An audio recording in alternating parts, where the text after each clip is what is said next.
देख रही है अमृतवाणी भक्ति टीवी।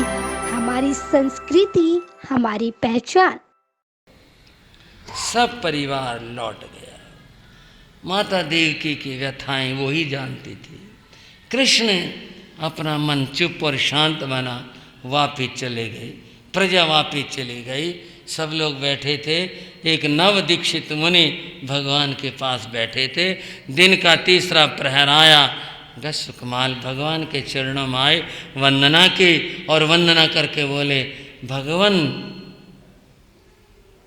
मुक्ति को प्राप्त करने का मार्ग बताए। उसका मार्ग संयम है।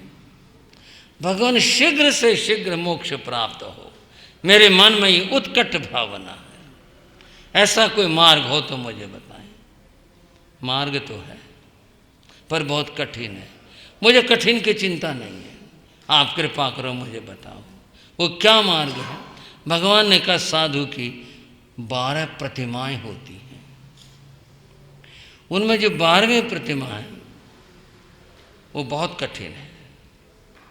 12वीं प्रतिमा को अगर कोई धारण कर ले तो एक दिन में उसको अवधि ज्ञान, मन प्रयोग ज्ञान और केवल ज्ञान तक हो सकता है। इतनी कठिन है। मुझे वही बताएं कैसे की जाती है।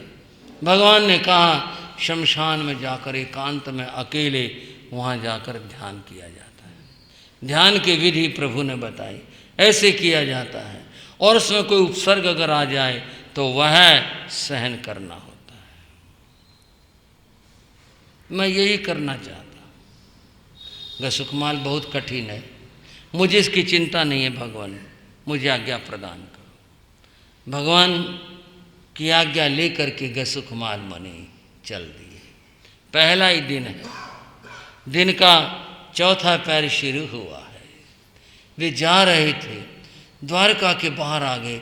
महाकाल नाम का शमशान था जहाँ चिताएं जलती रहती थी। द्वारिका बड़ी इतनी थी, इस तरह की घटनाएं होती थी तो वहाँ पर चिताएं जलती रहती थी। बड़ा भयावह वातावरण था, विशालतम ऐसा स्थान शमशान।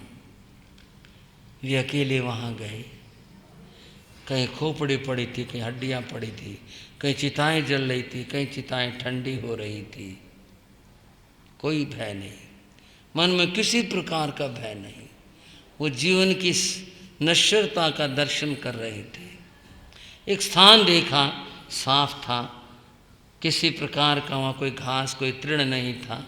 उस स्थान को प्राणसुख जान करके उन्होंने वहाँ उसकी प्रतिलेखना की और प्रतिलेखना करके गसुकमाल वहाँ जा कर के खड़े हो गए। अपने आलोचना की, प्रभु को वंदना की और फिर पचखान मन में धारण करके वहाँ वो अचल खड़े हो गए। दिन ढला जा रहा था। पक्षीगण अपने घोंसलों को लौट रहे थे। सूर्य लाल पड़ चुका था, अस्त होने को जा रहा था। अभी अस्त हुआ नहीं था, सूर्य ढल रहा था। शमशान के पास से गुजरते जाते डर लगता है, और वो तो बड़ा भयंकर स्थान था। वे अभय होकर के वहां पर खड़े हो गए। शाम को उस दिन ढले में एक व्यक्ति उधर आया। वो व्यक्ति और कोई नहीं, सोमिल ब्राह्मण था। सोमिल था वह हवन सामग्री लेने के लिए आया था। उधर उसका शमशान के पास से गुजरना हुआ। उसने देखा शमशान में कोई खड़ा है। ये कौन खड़ा है? थोड़ा सा ध्यान से देखा, पहचान आ गया, अरे ये तो गसुकमाल है। गसुकमाल है, ये साधु बन गया। कल तो मेरी कन्या को ये वहां पर लेके गए थे कन्यांतपुर में और विवाह के लिए मांगा था, और आज ये साधु बन गया। मेरी कन्या का क्या होगा? वो तो विवाह भी कैसे होगा? और ये साधु बन गया। इसको साधु बनना था तो उसकी क्या जरूरत थी? इन बातों को सोचकर उसके मन के अंदर क्रोध जागृत हुआ, भयंकर क्रोध आया। ये बड़ा दुष्ट आदमी है, इसने मेरी कन्या के साथ में बड़ा अत्याचार किया है। साधु बन गया ये, इसको भयंकर से भयंकर दंड देना चाहिए। और ये जान करके ये अब राजघराने से तो आ चुका, अब कौन क्या कहेगा, ऐसा सोच करके क्रोध में भर करके वह सोमिल शमशान में आ गया। और वहाँ उसने इधर उधर देखा, उसके मन के अंदर एक बड़ा क्रूर भाव पैदा हुआ। और क्रूर भाव क्या था?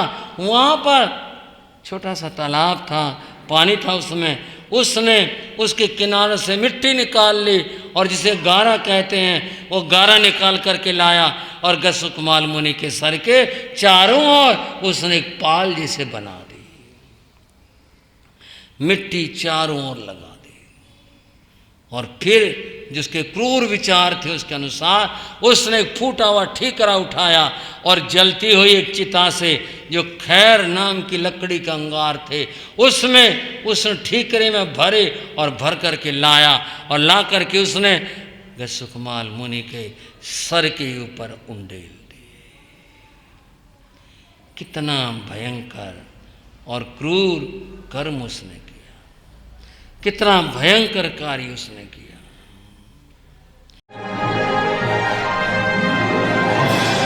आप देख रहे हैं अमृतवाणी भक्ति टीवी, हमारी संस्कृति हमारी पहचान।